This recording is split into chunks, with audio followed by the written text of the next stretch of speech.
Hello, everyone, and welcome to St. Thomas the Apostle Catholic School. My name is Kreifels, and I'm the first grade teacher this year. Let me tell you just a little bit about myself. I graduated from Wyoming Catholic College in 2017 with a degree in liberal arts and a background in classical education. For the past 3 years, I've been in the Ann Arbor area teaching in the homeschool circuit, still in the classical tradition. And I'm delighted to finally be full-time in a classical school. Moreover, I am absolutely loving teaching your students, your children. They are delightful, bright, lively, and I can't wait to see what they do next. If you have any questions, you want to get in contact with me, talk about your student or the education itself, please feel free to get in contact with me through the St. Thomas first grade page. I will be available there most of the time. Our goals for this year, as always with classical education, are to form the student in truth, goodness, and beauty, mind, body, and spirit, so that they may be fully human and thereby fulfill their end of being one with God in heaven one day. In pursuit of this goal, we have various curriculum that we are using this year. One of them is the Institute for Excellence in Writing, or IEW, in which the students use poetry as an integrator and a teaching tool. Beautiful poems bring the student's mind to beautiful things, while also teaching them grammar and spelling in our writing style. I will show you an example of some of the teacher's lesson plans here. You can see the charts that we use. This is also where we are currently doing our writing, although there will be a transition to a copy workbook later in the semester. Stories, rhymes, and Sound City also go along with our IEW curriculum. There are some phonics included in the IEW curriculum, but we also use, in addition, the Abeka Phonics program, which uses beautiful charts. Here we have some of our alphabet charts to teach the basics of reading in a fun and engaging manner. Here we have some of the student worksheets. They're colorful and lively and teach the skills of the day pretty clearly. The students enjoy them.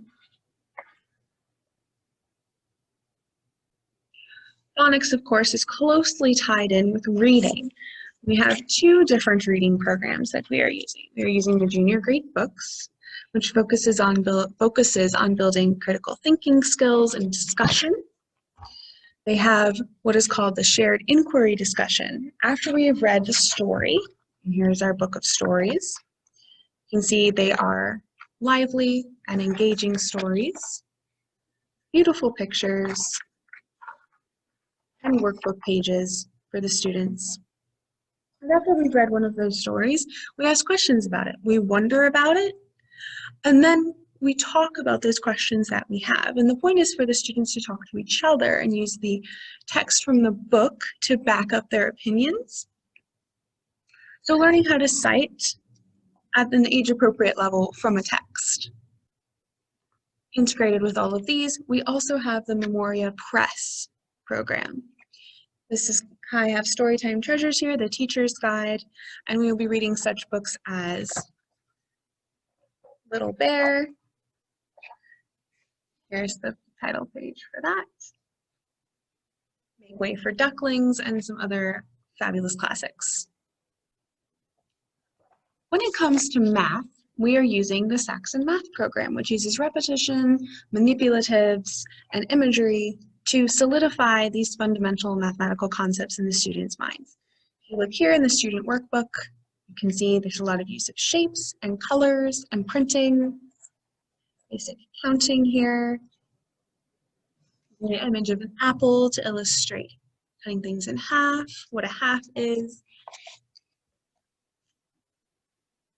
This is also where our morning meeting board comes in, where the students help me to write the date, find out what time of day it is, how many days we've been in school, work on accounting, all those sorts of things.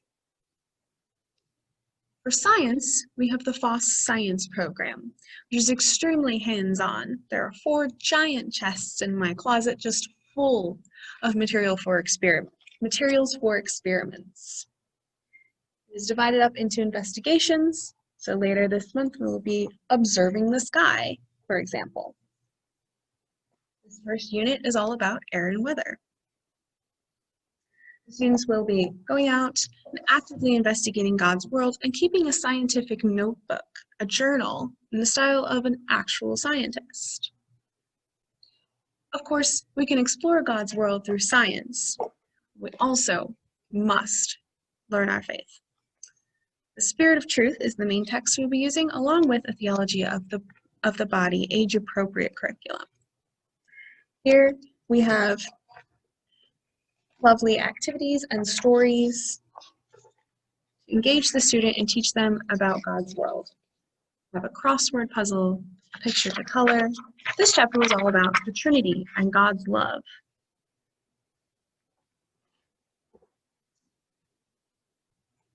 In tandem with Spirit and Truth, and also found in with our reading, is the Theology of the Body program, which aims to teach the student that they are one whole person, body and soul, and are meant to have a special relationship with their Creator, God. One of our books for this year will be A Seed is Sleepy. We'll use that book to investigate creation, that God created everything out of love, creation is a gift, using nature to see how God created the world and discover their place in it. Moreover, to see how their bodies are good and an expression of God.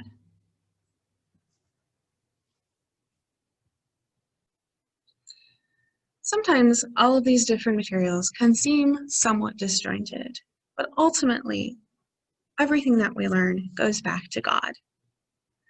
In religion, we learn about Him directly and explicitly. In science, we discover the world that He made and see how He is reflected in His creation. In the theology of the body, we not only learn about God directly, but see how He is reflected in ourselves, in us. In math, we learn about the way that He created the world mathematically.